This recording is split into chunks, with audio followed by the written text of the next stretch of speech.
अस्सलाम वालेकुम, कैसे हैं आप सब लोग। उम्मीद करती हूँ खैरियत से होंगे। अल्हम्दुलिल्लाह मेरी आवाज़ भी बिल्कुल ठीक होगी। मैंने कहा व्लॉग डालने, जब तक आवाज़ सही नहीं होती ना तब तक नहीं डालना। लेकिन आज मैं ना बिल्कुल बैठी हुई थी और ये प्रीवियस वीडियो मेरी और इतनी ज़्यादा आप लोगों के लिए ना शॉपिंग्स वाली वीडियोस और छोटे छोटे टिकटॉक्स क्लिप्स और यूट्यूब के लिए सबके लिए है।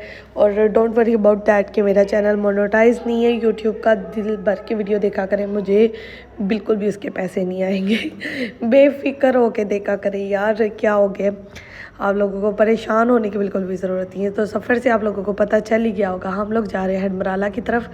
तो हेडमराला से तो खैर गुज़र के जाएंगे और बाकी आप लोगों के साथ इंशाल्लाह शेयर करूँगी कि हम लोग शॉपिंग करने के लिए सियालकोट गए थे और कैसा हमारा एक्सपीरियंस रहा। मेरा तो फ़र्स्ट टाइम एक्सपीरियंस था और बहुत ही ज़बरदस्त, आउटस्टैंडिंग। मैं कहती हूँ कि जो गुजरात के अंदर वैराइटीज़ है, मटेरियल है, वो बहुत कम है। ब्रांड्स, बेशक ब्रांड्स अवेलेबल हैं हर जगह पे है, लेकिन जो चीज़ें सियालकोट में है मैं कहती हूँ कि वो गुजरात में नहीं है, बिल्कुल भी नहीं, हो भी नहीं सकती।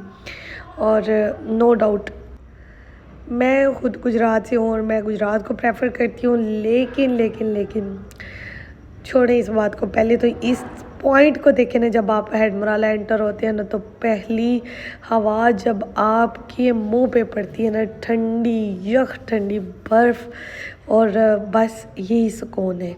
इसी वक्त आपको ना सुकून मिल जाता है। और अल्हम्दुलिल्लाह बहुत ही ज़बरदस्त सफ़र था और इतना मज़ेदार मौसम हो गया था, ठंडी ठंडी हवा लग रही थी। सुबह मॉर्निंग में इतने क्लैशेस के बावजूद जब हम मैं ट्रिप पे चली गई ना, सही बात है, यकीन माने मैं बहुत हैप्पी थी इस चीज़ को लेके।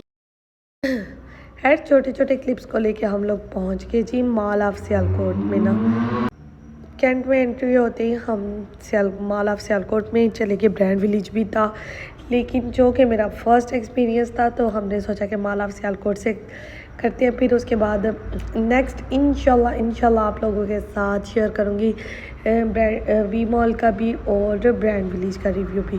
खैर दी मॉल ऑफ सियालकोट हम लोग एंटर हो गए जी। एंटर होते ही मुझे लगा कि बस ना थोड़ा सा ये एवं ही है, लेकिन जैसे ही मैं टर्न हुई तो मैंने देखा यहाँ पे सबसे पहली उनसे लंदन से लास्ट ईयर मैंने अपना वेलवेट का एक ड्रेस ख़रीदा था।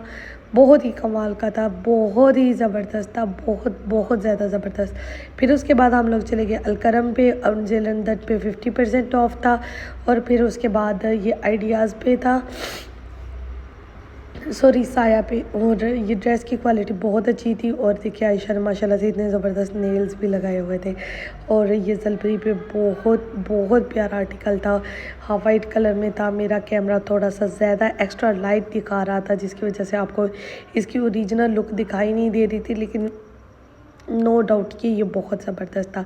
ये ब्लैक वाला भी मुझे आर्टिकल बहुत ज़बरदस्त लगा, लेकिन मुझे अगर मैं ब्लैक वाला बाय करती ना तो मेरा बजट आउट हो जाना था। सो मैंने बाय किए ये वाले दोनों ड्रेसेस अपने लिए और ऊपर वाला मामा के लिए। और बहुत ही ज़बरदस्त तीनों ड्रेसेस थे और कमाल के ड्रेसेस थे। और यहाँ पे हमारा बिल हो गया फाइनली, और उसको थोड़ा सा ब्लर करना पड़ा, ब्राइटनेस बढ़ानी पड़ी। और फिर उसके बाद हम लोग आगे जी जलपरी पे ना ऊपर वाली ब्रांड, एक पोर्शन नीचे था और एक ऊपर था। आप लोगों से रिक्वेस्ट ये है कि मुझे लाजमी इसका एग्जैक्ट नाम बताएंगे। उसके बाद हम लोग चले गए जी अलकरम पे ये वाले ड्रेसेस थे, बहुत ही ज़बरदस्त थे। न्यू आर्टिकल्स थे जो 20% ऑफ पे थे और 3200 का ऑलमोस्ट 3 पीस मिल रहा था। तो मुझे ये ड्रेस ना अलीना के लिए बहुत ही ज़बरदस्त लगा था, लेकिन क्योंकि उसकी शलवार भी चिकनकारी वाली थी और सारी लेग्स ओपन हो रही थी, तो बस मैं इतना वो वाला ड्रेस बच्ची को लेके नहीं दे सकती थी। तो फिर यहाँ पे पाउच की शापोश पे वैरायटी को देखे तो यहाँ पे इन पे 50% ऑफ था और बहुत ही ज़बरदस्त था। 8000 समथिंग का ये पाउच था और ये इतना हैवी था और ज़बरदस्त था। मैंने इसको बाजू पे पहना के आप लोगों को दिखा देती हूँ कि देखिए ये कितना ज़बरदस्त लगता है। जो ब्राइडल्स हैं जिनकी शादियाँ करीब हैं तो वो जाके इसको मस्ट बाय करें। और फिर हम लोग आगे जी अली फलों के पास, और यहाँ पे उन्होंने न्यूली ब्रांच ओपन की थी।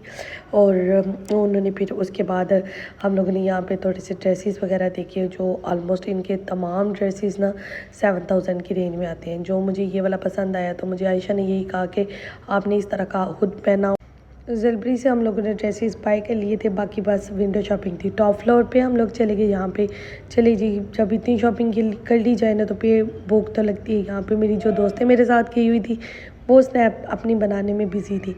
फिर मैंने सोचा कि चले, विंडो से देखा तो ऐसे लग रहा था सारा सियालकोट ही मेरे सामने है। बस फिर बहुत ही इंजॉय किया, हम लोगों को भूख ज़बरदस्त लगी हुई थी। फिर आ गया जी हमारा खाना, जिसमें फ़्राइज़ थे, ये हमें कॉम्प्लीमेंट्री मिले थे।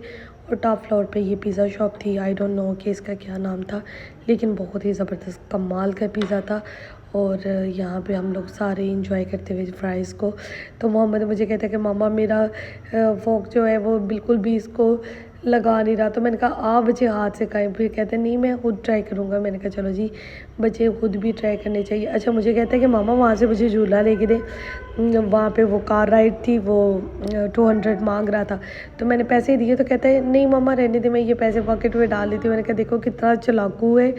फिर है, बच्चों ने बहुत इंजॉय किया। नेक्स्ट वाला इंशाल्लाह मैं अगले व्लॉग में पार्ट 2 आप लोगों के साथ लाजमी शेयर करूँगी कि हम लोगों ने सियालकोट में और कहाँ कहाँ गए और क्या क्या इंजॉय किया। और यहाँ पे इसराइली प्रोडक्ट थे जिसका रीशा ने टोटली बाइकआउट किया हुआ है, उसने स्प्राइट का एक सिप भी नहीं लगाया। और यहाँ पे ये देखें कमाल का पिज़्ज़ा था, बहुत ज़बरदस्त सॉफ्ट। और इसका जो कह लें क्रंच था ना, वो भी बहुत कमाल का था।